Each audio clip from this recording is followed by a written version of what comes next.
우리 오늘은 계속해서 우리 사사기의 말씀으로 승리의 용사들이라는 제목으로 함께 말씀을 나누고자 합니다.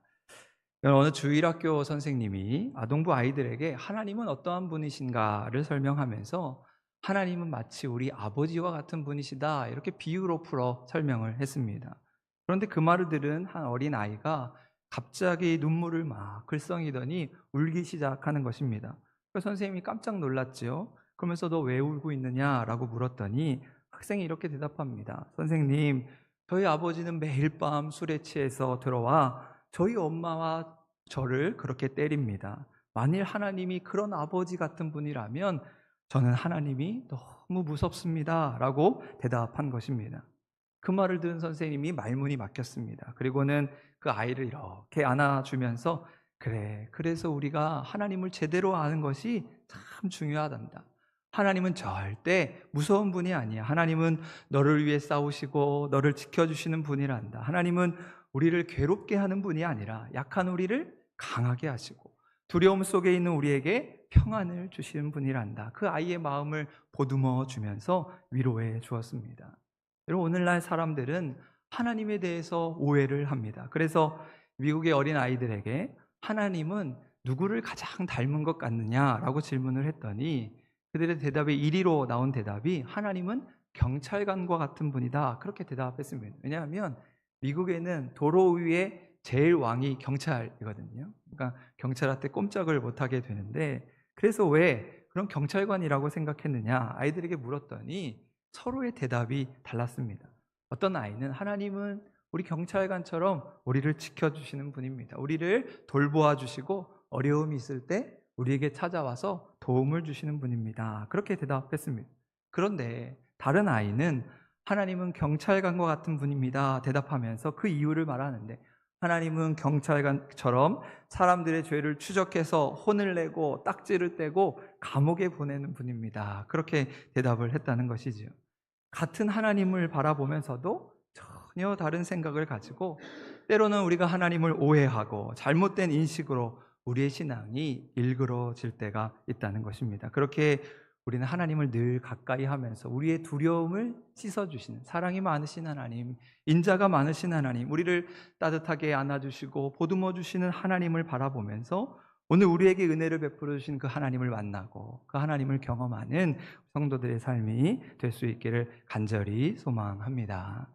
우리 오늘은 계속해서 사사기의 말씀을 이제 이어서 전하고자 하는데요. 우리 지난주에 이 드보라가 엄청난 활약을 펼치면서 여러분 이스라엘은 40년간의 평화를 맛보게 되었습니다. 이전에도 말씀드렸지만 성경에서 40년이라는 것은 한 세대를 의미합니다. 그러니까 한 아버지로부터 자식에 이르기까지 한 세대가 드보라 한 사람으로 인해서 평안을 누리게 됐다는 것이죠. 이것이 얼마나 놀라운 일입니까? 한 사람의 힘, 한 사람의 능력, 한 사람으로 인한 은혜가 그 땅에 임한 것이죠.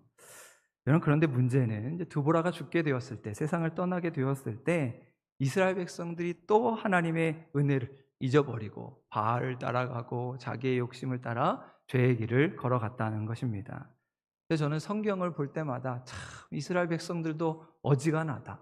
어떻게 이렇게 금방 하나님의 은혜를 잊어버릴 수 있을까? 저들은 망각의 은사를 가졌구나. 자기 탈욕에 눈이 멀어버렸구나 생각을 해보게 됩니다. 그러자 하나님이 그들을 향해 진노하시게 되죠. 그래서 이번에는 이스라엘을 7년 동안 미디안이라고 하는 나라의 손에 넘기시고 이제 이스라엘에게 큰 환란이 주어집니다.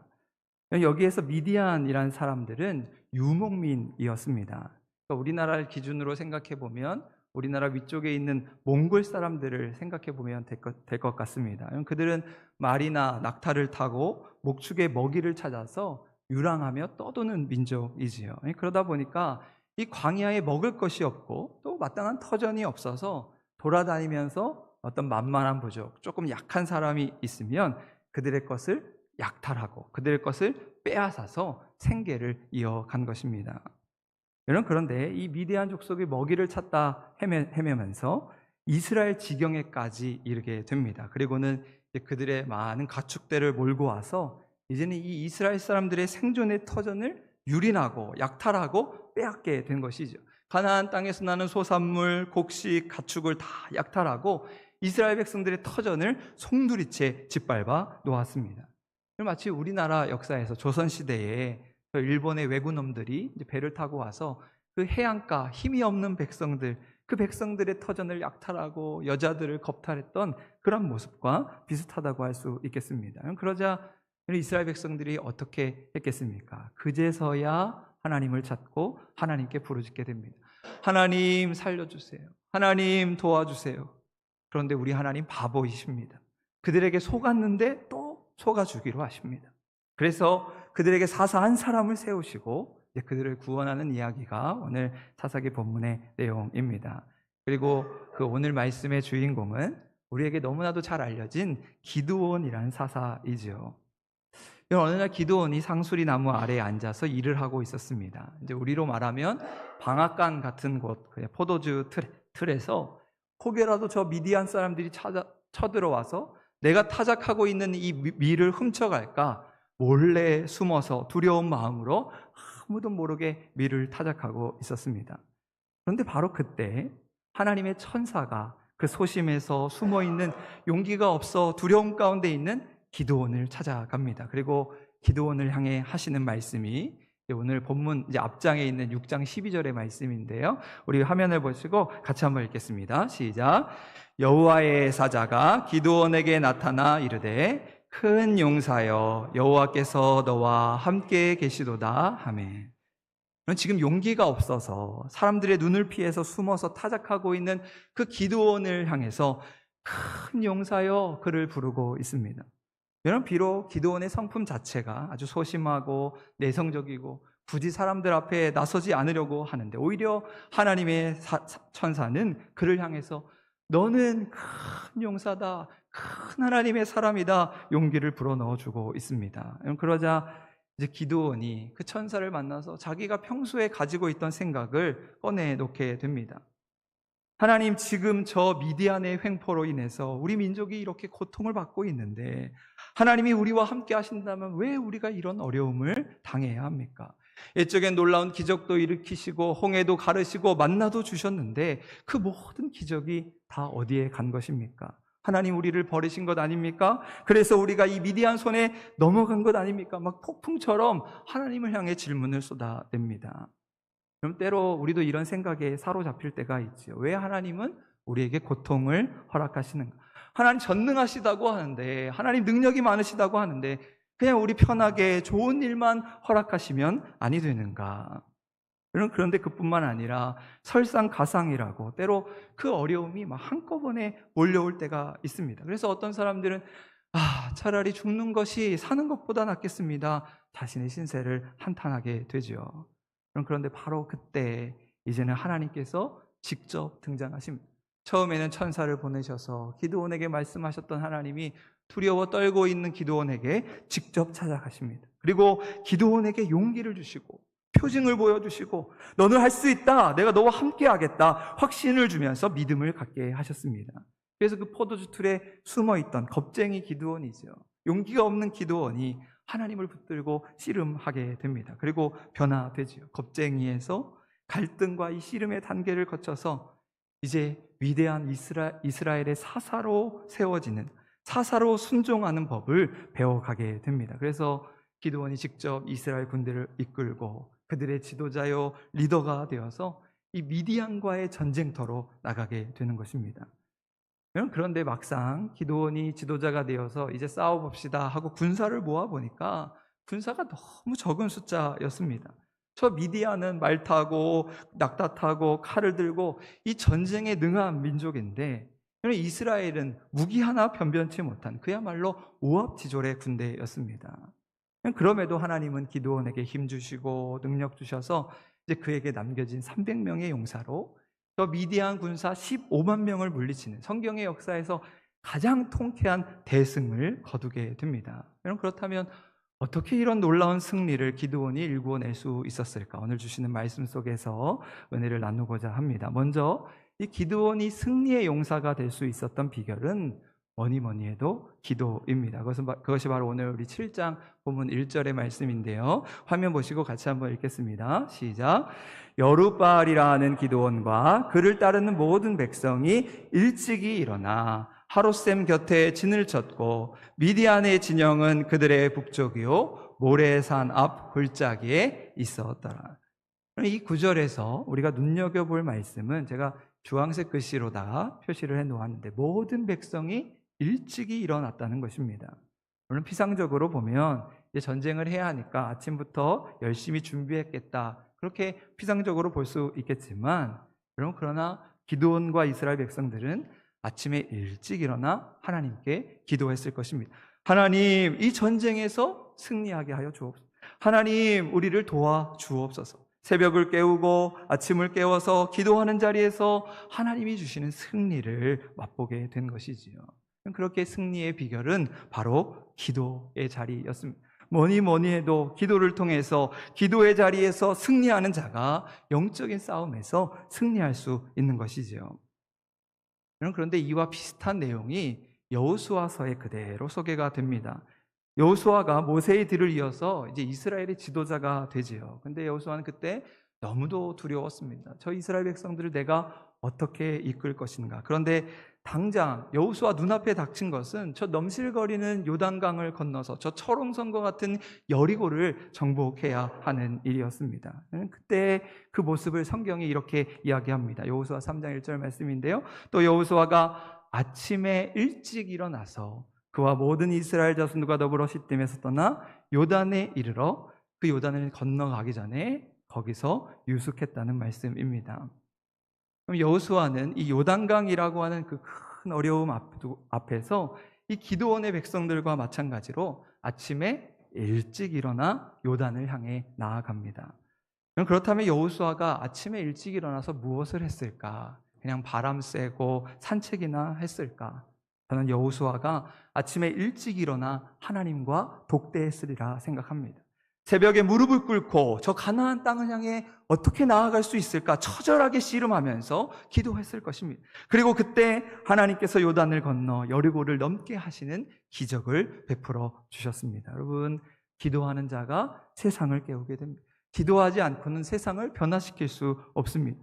우리 자녀들에게 내가 물려줄 수 있는 최고의 유산은 바로 기도의 자리입니다. 기도하는 어머니, 기도하는 아버지, 기도하는 할아버지, 할머니가 되어서 오늘 기도의 자리를 깨우는 성도 될 수 있기를 소망합니다. 그럼 지난주에도 이 새벽 예배에 관한 이야기를 전하면서 제가 성도분들에게 새벽을 깨우기를 부탁을 드렸습니다. 그래서 새벽이 어렵다면 그럼 이른 아침, 또 그것도 어렵다면 저녁 늦게라도 꼭 기도의 자리를 통해서 하나님의 말씀을 붙들기를 부탁드렸습니다. 그래서일까요? 제가 지난주에 저희 교회 유튜브 이제 이 새벽 예배 조회수를 이렇게 유심히 보았더니 조회수가 평소보다 조금 올라갔더라고요. 많이는 아니고 조금 올라갔지만, 물론 조회수가 중요한 것이 아니고 우리가 함께 새벽을 깨우고 기도의 자리를 지키면서 하나님이 세우신 믿음의 사람들, 승리의 용사가 될 수 있기를 간절히 소망합니다. 두 번째로 승리의 용사가 되는 비결은 바로 겸손함입니다. 그것이 오늘 본문의 6절 말씀인데요. 같이 한번 읽겠습니다. 시작. 손으로 움켜 입에 대고 핥는 자의 수는 300명이요 그 외의 백성은 다 무릎을 꿇고 물을 마신지라. 그럼 이 구절은 바로 기드온의 300용사를 설명하는 구절이지요. 아마도 기드온의 300용사는 잘 아시리라 생각하는데요. 기드온이 군사를 모을 때 군사의 숫자가 너무 적었습니다. 모아보니까 겨우 32,000명이었던 것이지요. 그런데 하나님께서는 그 32,000명도 많다, 혹여라도 이 전쟁을 두려워하는 자가 있다면 그들을 돌려보내라. 그랬더니 그만 22,000명의 사람들이 돌아가 버렸습니다. 그런데 하나님은 이제 남은 10,000명도 많다 하시면서 이제 이 물을 마시는 테스트를 통해서 300명의 군사들을 선별하게 됩니다. 그리고 그때 300명을 선별하는 기준은 바로 무릎을 꿇고 물을 마시는 자들이었습니다. 물론 하나님은 300이라고 하는 숫자로 이제 그 숫자를 줄이기 위함이었지만, 그러나 그들의 행동은 무릎을 꿇고 물을 마신 그 행동을 하나님이 보셨다는 것이지요. 여기에서 우리가 무릎을 꿇는다는 것은 겸손함을 의미합니다. 여러분, 만약 처음에 모인 32,000명으로 전쟁을 해서 이 기드온이 승리를 했다면 기드온이 잘해서 승리했다, 군사들이 잘해서 승리를 했다 교만해할까 봐 하나님께서 그들을 무릎 꿇게 하시고 겸손의 능력을 통해서 이 놀라운 승리를 이루게 하셨습니다. 기드온과 300명의 용사가 승리할 수 있었던 비결은 바로 겸손함이었습니다. 여러분, 겸손한 사람에게는 우리의 미래를 걸어도 좋습니다. 그러면 반드시 승리합니다. 그런데 뭘 좀 가졌다고 거들먹거리는 사람은 반드시 패배하게 되어 있습니다. 가만히 놔두면 시간이 해결하고 하나님이 해결해 주십니다. 그렇게 우리는 하나님이 모든 것을 하십니다. 모든 것이 하나님의 은혜입니다. 하나님이 하셨습니다. 겸손하게 고백하면서 모든 영광을 하나님께 돌리고 우리는 겸손의 자리에서 하나님이 주시는 승리를 맛보게 되는 것이지요. 여러분, 그렇게 오늘 우리는 엎드릴 줄 아는 성도, 엎드릴 줄 아는 교회 되어서 하나님이 이루실 놀라운 기적을 경험하고 우리의 새로운 앞날을 향해 믿음으로 전진하는 은혜와 축복이 함께할 수 있기를 간절히 소망합니다. 마지막으로 승리의 비결은 확신입니다. 그것이 9절의 말씀인데요, 같이 한 번 더 읽겠습니다. 시작. 그 밤에 여호와께서 기드온에게 이르시되 일어나 진영으로 내려가라. 내가 그것을 내 손에 넘겨 주었느니라. 아멘. 여러분, 우리의 삶의 승패는 믿음에 달려 있습니다. 믿음의 분량만큼 일할 수 있습니다. 믿음의 그릇만큼 그 그릇에 하나님이 축복을 부어주십니다. 하나님은 기드온의 마음속에 있는 그 연약한 믿음을 강하게 하기 위해서 하나님이 직접 등판하셨습니다. 기드온으로 하여금 바알의 우상을 깨트리게 하시고 그에게 표징을 보여주시고 용기의 말씀을 주시면서 기드온의 믿음이 자라고 굳건해지도록 도와주셨습니다. 여러분, 우리는 살아가면서 수많은 사람들을 만나게 되지요. 그러다 보면 여러분, 이런 사람도 있고 저런 사람도 있고 또 내 마음에 드는 사람도 있고 그렇지 못한 사람도 있습니다. 여러분, 그렇다면 그 사람들 중에서 어떤 사람이 나에게 좋은 사람일까? 그것은 우리가 함께 만나서 밥 먹고 대화하면서 서로 격려해 주는 사람, 정말 어려운 문제를 만나게 되었을 때 그 사람을 만나기만 하면 믿음이 생기고 힘이 생기고 용기를 얻는 그러한 사람이 바로 좋은 사람이지요. 기도할 마음을 나누어 주고 헌신할 마음이 들게 하고 우리 새벽기도 갑시다, 교회 가서 기도합시다, 용기를 주고 이렇게 세워주는 사람이 오늘 우리에게 좋은 사람입니다. 그럼 하나님의 교회에서 성도가 함께 모여 하나님을 예배하는 이유가 무엇입니까? 서로 격려하기 위함이죠. 집사님 도와주셔서 감사합니다. 권사님이 하니까 정말 멋지게 되네요. 힘이 납니다. 용기가 납니다. 함께 기도하면 어떤 장벽도 뚫을 수 있습니다. 격려하고 위로하는 것이지요. 그래서 하나님 분명히 말씀하십니다. 내가 그것을 내 손에 넘겨 주었느니라. 하나님이 이미 다 이루어 놓으신 것입니다. 그렇게 우리는 확신하면 됩니다. 믿음으로 받아들이면 됩니다. 그런데 우리는 매일 연약하여 넘어지고 실수하고 그만 우리의 믿음이 흔들리게 됩니다. 오늘 기드온은 큰 용사여 용기를 내라 하나님 말씀하셨는데, 믿음을 가지라 하셨는데 그럼에도 여전히 확신하지 못했습니다. 저 정말 저 큰 미디안 군대를 이길 수 있을까? 저 많은 군대의 강력한 진을 파할 수 있을까? 불안 가운데 있었습니다. 그런데 어쩌면 이것이 우리의 솔직한 마음입니다. 머리로는 아멘 믿습니다 외치면서 금방이라도 적진을 향해 갈 것 같습니다. 그런데 잠깐이라도 돌아서서 생각해 보면 금방 불안과 염려가 찾아오고 의심과 불신의 마음이 드는 것이 솔직한 우리들의 모습입니다. 여러분, 그런데 오늘 말씀에서 불안해하는 그 기드온에게 어떤 일이 벌어졌을까? 기드온의 부활을 통해서 갑자기 어떤 꿈 이야기를 듣게 됩니다. 어떤 한 사람이 꿈을 꾸게 되었는데 이 보리떡 한 덩어리가 크게 뭉쳐지더니 그것이 살살살살 굴러 들어가서 미디안 진영으로 가게 됩니다. 그리고는 그 보리떡 한 덩어리가 이 미디안 군대를 무너뜨렸다는 것이지요. 그리고 그 꿈을 들려준 친구가 하는 말이 오늘 우리 본문의 마지막 절 14절 말씀입니다. 14절 말씀 우리 한번 같이 한 번 더 읽으실까요? 시작. 그의 친구가 대답하여 이르되 이는 다른 것이 아니라 이스라엘 사람 요아스의 아들 기드온의 칼이라. 하나님이 미디안과 그 모든 진영을 그의 손에 넘겨주셨느니라 하더라. 아멘. 결국 그 꿈에 나타났던 보리떡 한 덩이는 기드온의 칼이요 하나님의 칼이 되어서 모든 미디안 진영을 무너뜨리고 300명의 용사로 15만 명의 군사를 물리치는 놀라운 승리를 이끌어냈습니다. 하나님은 꿈을 통해서 여전히 불안해하는 기드온에게 말씀하시고 믿음을 불어넣어 주시고 확신을 주셨던 것이지요. 그 하나님께서 오늘 우리에게 말씀하십니다. 내가 미디안과 그 모든 진영을 그의 손에, 너의 손에 넘겨주었느니라. 여호와를 위하라, 기드온을 위하라. 승리의 깃발을 높이 들고 기도와 겸손과 확신을 가지고 나아갈 때 우리로 이기게 하시는 하나님을 경험하게 될 줄로 믿습니다. 영국의 변증론자이자 유명 작가인 C.S. 루이스는 처음에는 하나님의 존재를 의심했던 사람입니다. 그래서 그는 하나님을 알기 위해서 성경을 먼저 읽었습니다. 특별히 시편의 말씀을 읽으면서 본인의 생각에 모름지기 성경에 나오는 이 시와 노래는 무언가 위대하고 아름답고 웅장할 것이라 기대했습니다. 그런데 시편을 읽어보는 가운데 뜻밖에도 시편에는 온갖 불평으로 가득한 시가 가득했습니다. 저 원수를 망하게 해달라는 저주의 시가 있고, 때로는 불평과 불만을 쏟아놓는 탄식의 시가 있고, 힘들고 어려울 때면 하나님께 칭얼대듯이 도움을 구하는 간구의 시가 있었습니다. 그럼 그때 이 루이스가 깨달았습니다. 하나님은 우리의 어떤 불평도, 어떤 아픔도, 어떤 문제도 다 듣고 계시는구나. 우리의 모든 말, 심지어 그 저주와 탄식의 말까지도 우리 하나님 듣고 계시는구나.